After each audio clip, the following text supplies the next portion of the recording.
We'll start with the merge. We begin looking early, so we'll have plenty of time to find an adequate gap and room to accelerate after we find one. Any gap should be large enough to give us at least 2 seconds in front and 2 seconds behind. We can't count on drivers to let us into a gap that isn't large enough. If we have to pause, we do it early, so we have the length of the acceleration lane to build up to the speed of traffic.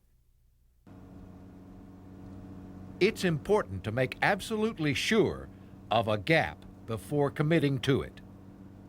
Aborting can be dangerous.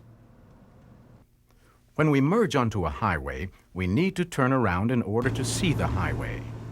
What makes it particularly difficult is that we're moving, and we have to look ahead at the same time.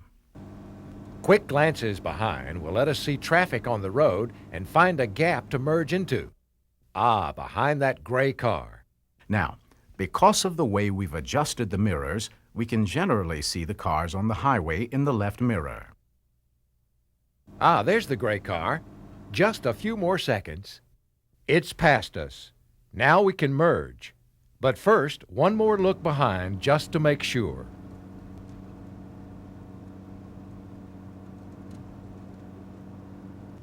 Sometimes a car will speed up and close the gap,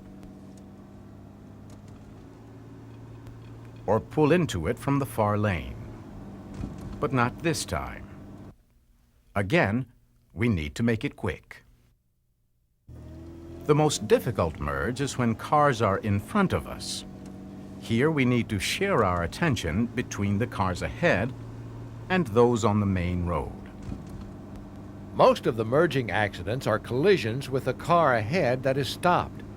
By keeping looks behind very short, we're able to see what's happening ahead. If we wait until no one is in front of us, we are free to concentrate on the merge.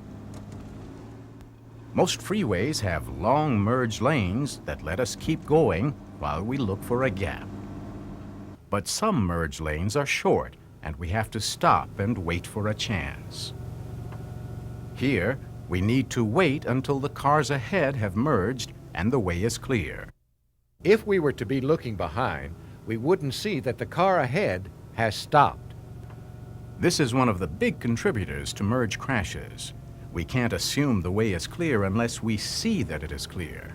Even then, we don't start forward without looking first.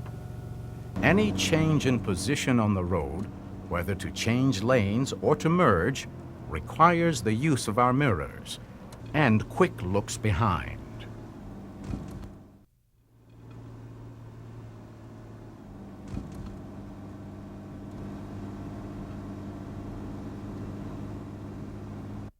What's the best move here?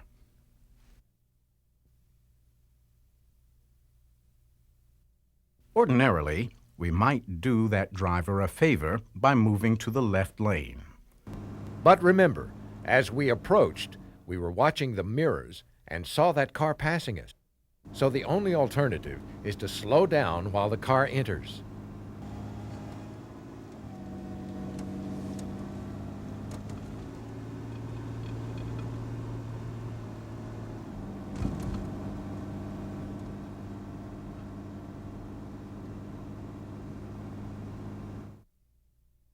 What do we do next?